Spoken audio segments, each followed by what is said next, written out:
आशक इजोत में अहाँ के स्वागत अछि। यह कार्यक्रम हमरा के एकटा अवसर प्रदान करै छथि कि हम बाइबल सँ जुड़ल चीज के अध्ययन क सकी आ यह जानू कि हमरा जीवन के लेल परमेश्वर के इच्छा की अछि। ई उद्देश्य के संग हम यह कार्यक्रम अहाँ के लेल प्रस्तुत क रहल छी। कृपया क देखू आ सुनू ताकि परमेश्वर अहाँ के जीवन के मार्गदर्शक ठहरे। अनमोल जिंदगी दौद लिए यो यीशु, अनमोल जिंदगी दौद लिए यो यीशु, अनमोल जिंदगी खुशियार शांति से भर दलिए यो, खुशियार शांति से भर दलिए यो, अनमोल जिंदगी दौद लिए यो यीशु, अनमोल जिंदगी।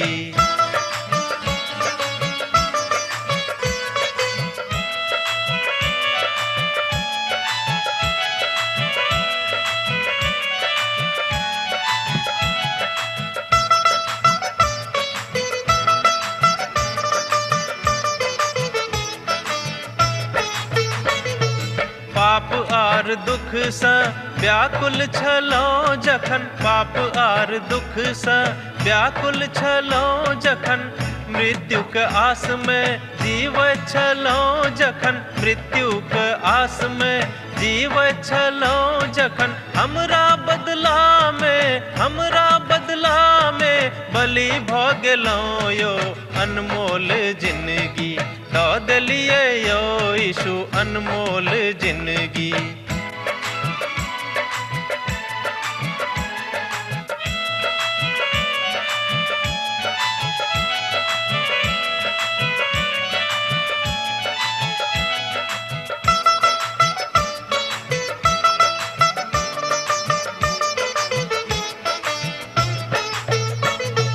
हे सब मनुख अहाँ यीशु लग आवा, हे सब मनुख अहाँ यीशु लग आवा, पाप आर अधर्म सा मनवा घुमावा, पाप आर अधर्म सा मनवा घुमावा, उनका लहू सा शुद्ध आहाँ भ जाए, अनमोल जिंदगी दौद लिए यो यीशु, अनमोल जिंदगी।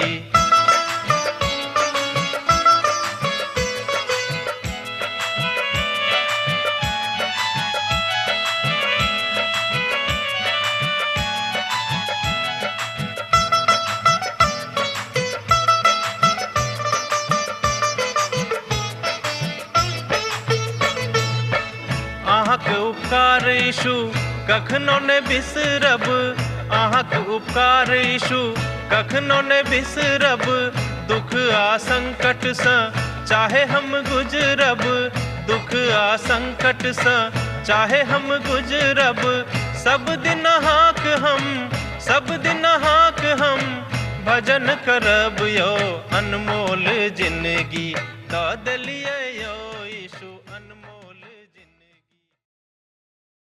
आशा के इजोत मैथिली कार्यक्रम में हम एक बेर और अहाँ के अभिनंदन प्रभु यीशु मसीह के मीठ आ पवित्र नाम से कह रहल छी। हमरा लोकन पवित्र पोथी के अध्ययन में लागल छी, अर्थात पवित्र बाइबल के क्रमबद्ध अध्ययन में। एहि हिसाबे हमरा लोकन आजुक दिन आमोसक पोथी तकर 3 अध्याय में पहुंच गेलो हैं। आजुक दिन हमरा सब 3 अध्याय के 1 पद से लकर 6 पद तक के अध्ययन करब। तर आजुक अध्ययनक आरंभ अहाँ हमरा संगे एहि अध्याय के प्रथम पद के पढ़ के आरंभ करूं। हे इजरायली सब, एहि वचनक सुनियोक, जाय बातक यहोवा अहाँ अर्थात ओहि समस्त कुलक के विरुद्ध में बाजने छथि, जिनका सभक ओ मिस्र देश से निकाल के अनने रहत। आमोसक पोथी तकर 3 अध्याय आ तकर 1 पद एहि बातक कहैत अछि।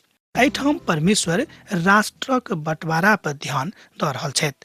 संपूर्ण राष्ट्र सँ कथा कह रहल छथि, जिनका संगे ओ अर्थात जिनका सभक ओ मिस्र सँ निकाल के अर्थात छोड़ा के अनने छलाह। हुनका नजर में ई 2 राष्ट्र नहि मुदा एके राष्ट्र छल। हमरा लोकनि जानै छी कि हुनका सभक विभाजन भऽ जाइत छनि आर ओ 2 राष्ट्र भऽ जाइत छथि, मुदा परमेश्वरक नजरी में ओ एके राष्ट्र छथि, अर्थात वो 12 गोत्रक लोक हुनका नजर में एके परिवारक लोक एखनो छथि। धरती परक समस्त कुल में से 100 मात्र हम अहाँक ऊपर मोन लगेलहुँ हैं। एहि द्वारा हम अहाँक समस्त अधर्मक लेने अहाँक दंड देब। आमोसक पोथी 3 अध्याय तकर 2 पद ए बातक कहैत अछि। ई तऽ वह अवधान अछि जतऽ सब किछ एके स्थान पर मिलैत अछि। आमोस कोन तरहक भविष्यवक्ता छलाह एहि बातक अभिव्यक्ति एहिठाम स्पष्ट भऽ जाइत अछि कि आमोस कोनो बातक लुका छुपाक नहि, मुदा बड़ स्पष्टताक साथ धड़ाधड़ बाजि रहल छथि। ओ झाड़ीक लग में नहि ताड़ना देलाह आ नहि ओ वचनक तोड़ि मरोड़ कऽ कहै छलाह। ओ तऽ बड़ सावधानी सँ सन्मुख में आबि कऽ बाजै छलाह जे परमेश्वर इसराइली के हुनक पापक लेल कोन तरहक दंड देबऽ जा रहल छथि। ई बड़ खराब अछि सुनऽ में, किएक तो बड़ स्पष्टताक साथ परमेश्वरक गप करैत छलखिन। मुदा ओ कोनो राजनेता नहि रहथि, ओ तऽ परमेश्वरक एकटा महान दास छलाह। तैं हुनक बात में परमेश्वरक वाणी छलनि आ बड़ स्पष्टताक साथ गप करैत छलखिन। जँ अहाँ हुनक सुनैत छी तहन अहाँ एहि बातक मानि सकलहुँ हैं कि सुनियोग जाय रीति सँ इसराइली के कथा कने अलग तरहक आजुक दिन में रहितेक। समस्त धरती पर हम मात्र अहींक परिवारक ऊपर मोन लगेलहुँ हैं। एहि आदर सब में अर्थात अतेक महान आदर देलाक बादो इसराइली सब अपन जिंदगी में अपन परमेश्वर के अपन उद्धारकर्ता के जे स्थान देबाक चाही से ओ सब नहीं दिलेन।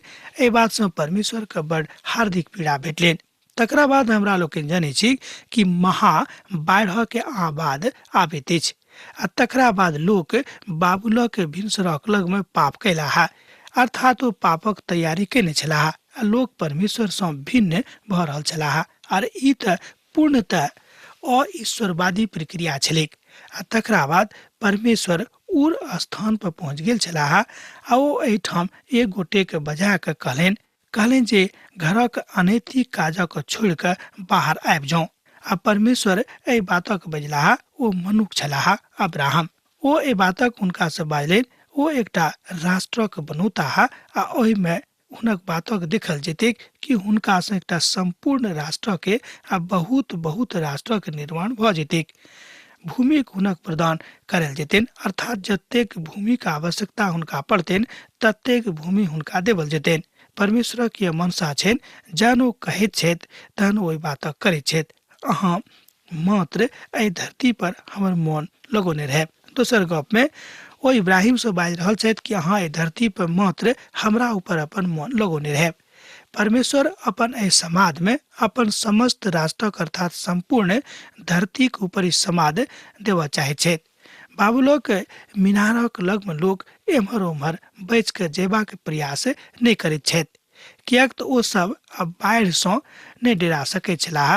ई तऽ एकटा वेदी छल जतऽ लोक सब जोर भऽ कऽ एहन बात कऽ रहल छलाह जे आराधना के एकटा स्थली छल आ ओतऽ आदर आ जे बात हुनका सभक लग में रहनि से अंदरे अंदर भऽ रहल छलनि। एतऽ हमरा लोकनि देखैत छी कि इसराइली सब सोना के बछड़ा बना कऽ आर बाल देवता के मंदिर आ वेदी बना कऽ तकर आराधना करनाइ आरंभ कऽ देने रहथि, जे अनुकरणीय गप परमेश्वरक नजरी में नहीं छलैक।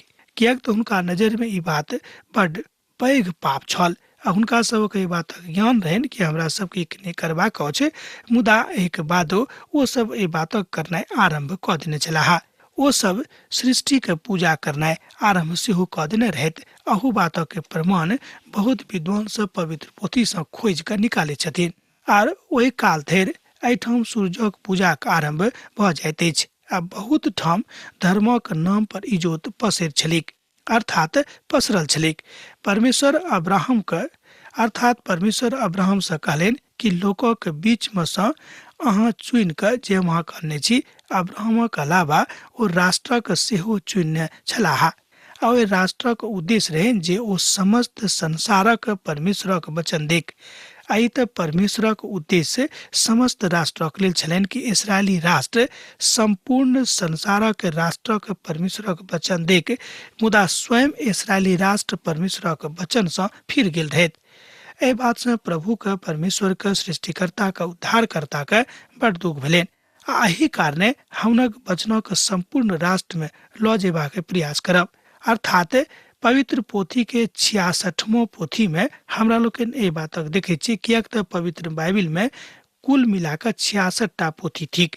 एहि विषय में सिखावल गेल अछि, एतद हम अहाँक पापक लेल अहाँक दंड देब। एहि बातक हमरा लोग ए 66टा पोथी में कतौ न कतौ देखे छी। परमेश्वर बाजि रहल छथि जे हम तऽ अहाँक न्याय करऽ जा रहलहुँ हैं। इसराइली राष्ट्र परमेश्वरक संगे महान अगुवाई के बातक विषय में बाजि रहल छथि। एहि राष्ट्रक परमेश्वरक संगे खास संबंध रखबाक रहनि। अब परमेश्वर हुनका सभक आज्ञा देने छलाह और एहि कारणे जे ओ इसराइली के न्याय करऽ जा रहल छथि, कियाक तऽ ओ सब परमेश्वरक बहुत आज्ञा सभक तोड़ि देने रहथि। अहाँ देखियौ इजोत जे जिम्बारी के जन्म दऽ रहल छलैक आ जे राष्ट्र इजोत पाबि गेल छलैक, हुनक जिम्बारी और बढ़ि जाइत अछि। मुदा जे राष्ट्र इजोत नहि पौने छैक आ जिनका इजोत नहि भेटल रहनि हुनक जिम्बारी कने कम रहनि। अर्थात इसराइली राष्ट्रक जिम्बारी बढ़ि गेल रहनि, कियाक तो परमेश्वरक इजोत पाबि गेल छलाह। एहिके बादो ओ प्रभुक बात सँ हटि गेला, प्रभु के छोड़ि देलखिन आ प्रभुक महानता के अपन जिंदगी सँ बिसरा देलखिन। एहिठाम एकटा महान सिद्धांत अछि, जाहि बातक परमेश्वर एहिठाम राखैत छथि आ जे इजोत पठौने छथि आ ओ ईमानदार नहि छथि, तहन कोना के ई बात हुनका संगे भऽ सकैछ, तहन कियाक नहि हुनका संगे न्याय कयल जायक। परमेश्वर एहि बातक हुनके सँ पूछि रहल छथिन जे अन्हार में छथि ओहि राष्ट्रक जिम्बारी कने कम छनि आ जे राष्ट्र इजोत में छथि हुनक जिम्बारी बढ़ि जाइत छनि।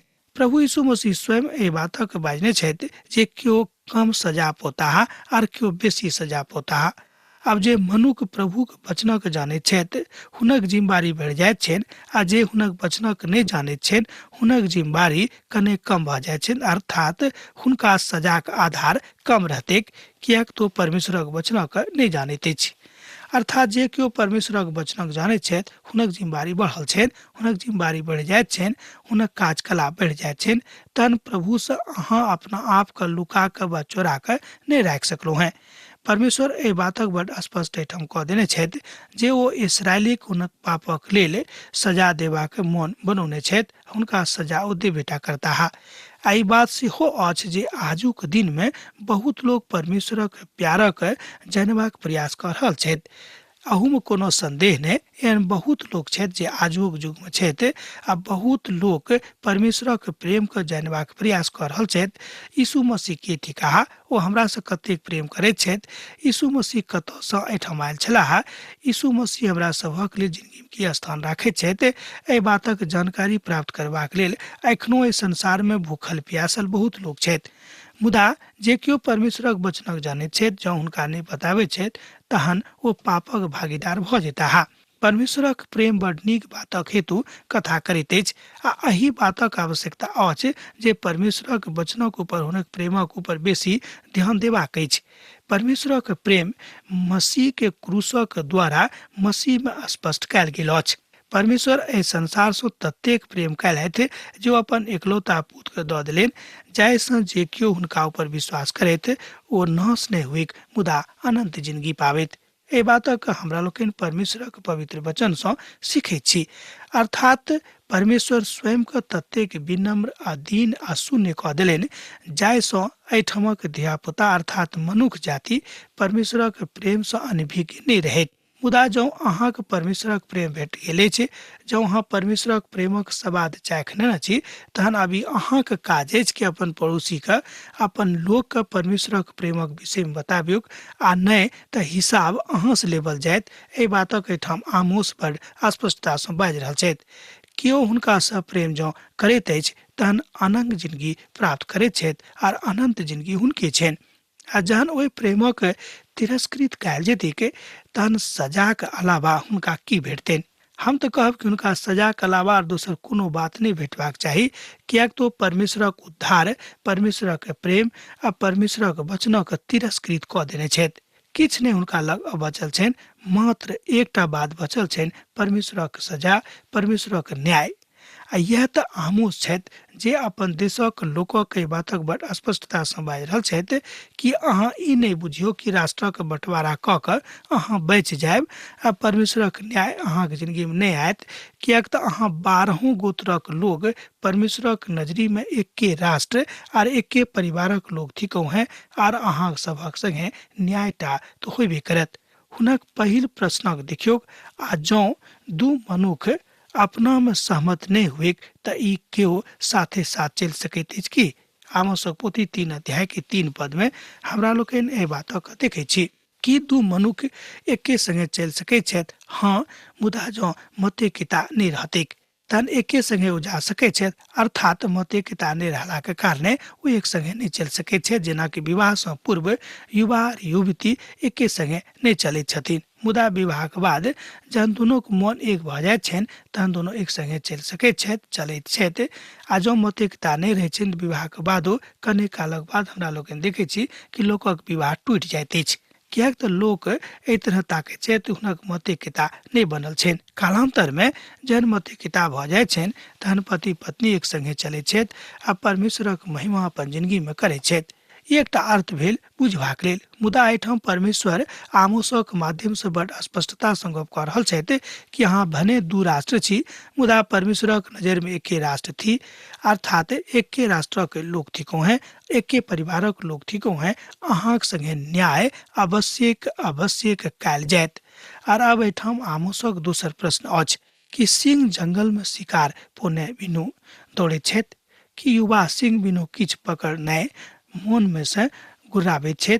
एहि बातक हमरा लोकनि आमोसक पोथी 3 अध्याय के तकर 4 पद में देखै छी, किएक बिनु किछ पकड़नाइ सिंह मन में से गुर्राइत। ई नहीं संभव अछि कि जंगल में सिंह बिनु शिकार पौनिये दौड़ैत अछि, कदापि नहीं। सिंह अपन गद्दीदार पैरव पर बड़ शांत चलाकी सँ जंगल में चलैत छथि। ओ ताबे धरि चुपचाप चलैत छथि जाबे धरि हुनक शिकार हुनका नहीं भेटैत छनि। एतद हमरा लोकनि देखै छी परमेश्वरक न्याय एही तरह चुपचाप अहाँके जिंदगी में आबि जायत जौं अहाँ परमेश्वरक प्रतिपक्ष में पाप कऽ रहलहुँ हैं आ परमेश्वरक आज्ञा पालन नहीं कऽ रहलहुँ हैं। एहि बातक एहिठाम आमोस अपन इस्राएली भाई बहिनी के बाजि रहल छथि, विश्वासी के बाजि रहल छथि। जहने हुनका शिकार भेट जाइत छनि ओ गुरौनाइ आरंभ कऽ दैत छथि। कोनो युवा सिंह अपन मोन में शिकारक बिनु गुर्राबैत नहीं छथि, जाबे धरि भोजन हुनका नहीं भेटैत छनि ताबे धरि ओ गुर्राबैत नहीं छथि। ओ चुपचाप ताकैत रहैत छथि कि भोजन कतऽ सँ हमरा भेटत, हम कतऽ पाएब। हरेक बातक एकटा कारण और एकटा उत्तर होइत अछि। परमेश्वरक न्याय मनुखक पापक आधार पर होइत अछि। आमोसक लग में और एकटा प्रश्न छनि, एहि बातक देख कऽ अहाँ पाइ सकै छी, जय बातक अहाँ 5 पद में देख सकलहुँ हैं जो अहाँके लग पवित्र वचन अछि, पवित्र बाइबिल अछि, कि भूमि पर बिछावल जाल बिनु चारा लगुने चिड़ै फंसैत अछि, कि बिनु किछ फंसनाइए जाल भूमि सँ उठ जाइत अछि वा उचकैत अछि। आमोसक पोथी 3 अध्याय तकर 5 पद का एहि बात में बताओल गेल अछि। जाबे धरि कि चारा नहीं डालल जेतैक ताबे धरि चिड़ै जाल में किएक चोंच मारतैक, अर्थात नहीं मारि सकै छै। एहिठाम एकटा दोसर प्रश्न अछि कि केओ एहि धरती पर सँ ई बातक सकल कारणे समाप्त कऽ सकैत छथि। अपन कथाक प्रकथन ओ करैत एहि बातक एहिठाम बाजि रहल छथिन कि अहाँके किछु बातक सावधानी के साथ आगाँ लऽ जेबाक अछि। आ जौं नगर में नरसिंगा फूकल जायक तऽ की लोकक मोन नहीं थरथरौतैक कि यहोवाक द्वारा पठौनाइ बिनु कोनो नगर में विपत्ति पड़ि सकैत अछि। एहिठाम आमोस एहि बातक प्रश्न कऽ रहल छथि कि जाबे धरि परमेश्वर अहाँके जिंदगी में विपत्ति नहीं पठौता तहन कि अहाँके जिंदगी में विपत्ति आबि सकै छै वा राष्ट्र में आबि सकै छै। ओ लोकक न्याय करऽ जा रहल छथि आ न्याय आबि रहल अछि। आ ई बात बड़ मूर्खताक होइत जौं केओ ई सबटा बातक जानलाक बादो कहता कि नहीं परमेश्वरक न्याय नहीं आबि रहल अछि। आर एही बातक प्रभाव अर्थात एहि बातक प्रभाव विद्वानक प्रतिकृत कयल गेल ओहि बातक भविष्यवक्ताक विषय में देखल जा सकै छै, जतऽ मनुख स्वयं के बहुत मजबूत बुझनाइ आरंभ कऽ दैत छथि। जहन मनुख स्वयं के बहुत मजबूत अपन ज्ञान में माननाइ आरंभ कऽ दैत छथि, वही ठाम मनुख बहुत बेसी खसैत आ कमजोर भऽ जाइत छथि। कियाक त परमेश्वरक ज्ञान हुनका से परा गेलनि आ संसारिक ज्ञान हुनका में समा गेलनि। एहिठाम हमरा ई बातक बुझबाक अछि कि परमेश्वरक महिमा जे भूमि पर आयल छलैक, अर्थात इसराइली भूमि पर, तहन इसराइली एहि बातक बुझनाइ आरंभ कऽ देलथि कि हम विशेष प्रजा छी। एहि द्वारा हुनका घमंड आबि गेलनि और परमेश्वरक प्रतिपक्ष में हुनका सभक जिम्मेवारी कने कम भऽ गेलनि आ सने सने हुनका सब अपन जिम्मेवारी के बहुत कम कऽ देलनि आ हुनका सभक जिंदगी में उत्पात आबि गेलनि। आ परमेश्वर एहि बातक की नहि करैत छलाह कि नहि जानैत छलाह से नहि, मुदा ओहि सबटा बातक जानैत रहथि। प्रश्न अछि कि परमेश्वर ई सबटा पाप करलाक बादो इसराइली के बिसरा देथिन, इसराइली के माफ कऽ देथिन कि हुनका जिंदगी में एहि तरहक कोनो न्याय नहि होतैक? जरूर जरूर हुनका सभक जिंदगी में न्याय होतैक, एहिमे कोनो संदेह नहि। तहन कोनो शब्द एहन नहि अछि जे प्रभु को शोभायमान कऽ सकैछ। एहि संसारक कोनो शब्दकोश एहन नहि थिक जे परमेश्वरक ओहि महान महान आ हुनक महाशक्ति के बड़ाई कऽ सकैछ। एहन कोनो शब्दकोश नहि थिक, नहि एहन कोनो शब्द थिक। मुदा हाँ, जतेक सामर्थ्य प्रभु अहाँके देने छथि, जतेक ज्ञान प्रभु अहाँके देने छथि, अहाँ अपन सामर्थ्य में एहि बातक बाजि सकलहुँ हैं। एहिठाम एहि शब्दक प्रयोग परमेश्वरक न्यायक लेल कयल गेल अछि। आमोस बाजि रहल छथि कि नगर में किछु उत्पात आबि जेतैक आ परमेश्वर एहि बातक नहि जानैत छथि वा एहि बातक केओ नहि कयने छथि। एकर अर्थ ई अछि जे प्रभुक धियापुताक नजर में एहन कोनो बात नहि आबैत अछि और एहिठाम प्रभाव किछु तऽ कारण आवश्यक होइत अछि। कियाक तऽ परमेश्वर तऽ एहि संसारक मूर्खतापूर्ण नहि चला सकैत छथि, कियाक तऽ परमेश्वर सर्वज्ञानी छथि आ एहि संसारक मूर्खतापूर्ण नहि चला सकैत छथि। आ जँ केओ किछु एहि बातक जानै छथिन तऽ परमेश्वर अनेरे एहि बातक हुनका जिंदगी में नहि आनै छथिन, मुदा ओ राष्ट्रके चेतौनी दै छथि, ओ अपन लोकक चेतौनी दऽ दैत छथि। अपन लोकक जिंदगी में हुनक न्याय आबै सँ पूर्व हुनका सभक चिन्ह देखा दैत छथि कि अहाँ पाप कऽ रहलहुँ हैं, आब अहाँक जिंदगी में हमर न्याय आयत। एखनो यह बात अछि जे बात ओहि काल में छलैक। एतद हमरा सब गोटे के परमेश्वर सँ डरावे के आवश्यकता अछि, हमरा सब गोटे के परमेश्वरक संगे चलबाक आवश्यकता अछि, हमरा सब गोटे के प्रभुक महान बड़ाई करबाक आवश्यकता अछि। आमोस 7 प्रकारक प्रश्न पूछैत छथि आ ई 7 प्रश्न लोकक पापक विरुद्ध अछि जे एहि बातक बाजि रहल अछि कि कारण लोकक न्याय कयल जेतैक आ लोकक पाप परमेश्वरक नजर में न्यायक कारण नहि ठहरतैक। एहिठाम शाब्दिक प्रयोग परमेश्वरक न्यायक लेल कयल गेल अछि। आमोस बाजि रहल छथि कि नगर में किछु उत्पात नहि आबि जायत जँ अहाँ परमेश्वरक विरुद्ध में पाप करबैक। कि अहाँ बुझैत छी कि अहाँ न्यायी छी? अहाँ न्यायी भऽ गेलहुँ हैं, अहाँ बहुत ज्ञानी भऽ गेलहुँ हैं, कियाक तऽ अहाँ स्वयं के परमेश्वरक धियापुता घोषित कऽ देने छी आ मुदा परमेश्वरक नीतिके आ हुनक बातक, हुनक आज्ञाके अपन जिंदगी में पालन नहि करैत छी। खाली घोषणा मात्र सँ किछु नहि हैत।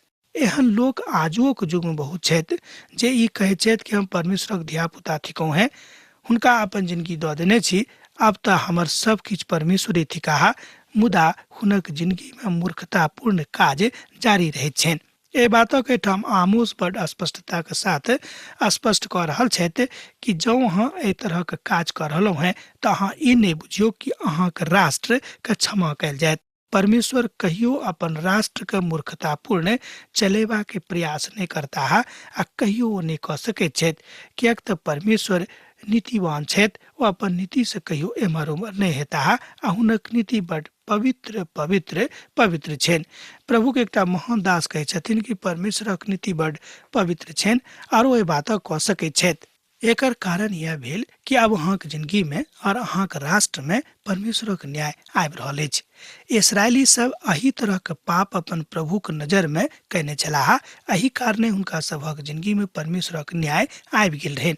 आजुक युग में यह बात अछि, आजुक परिप्रेक्ष्य में यह बात अछि, ई नहीं कि ई बात पूर्ण नियमक काल में छलैक अखन नहीं थिक। परमेश्वर अखनो वह छथि जे अनादि काल में छलाह, कियाक तऽ पवित्र पोथी बाइबल कहैत अछि कि हम कहियो बदलब ने, हम तऽ परमेश्वर यहोवा थिकहुँ हैं।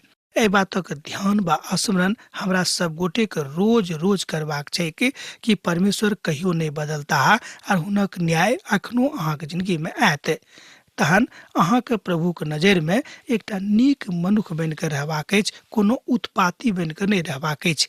जँ अहाँ उत्पात करब तऽ निश्चित रूपमे परमेश्वरक न्याय अहाँके बा हमरा जिन्दगीमे आयत।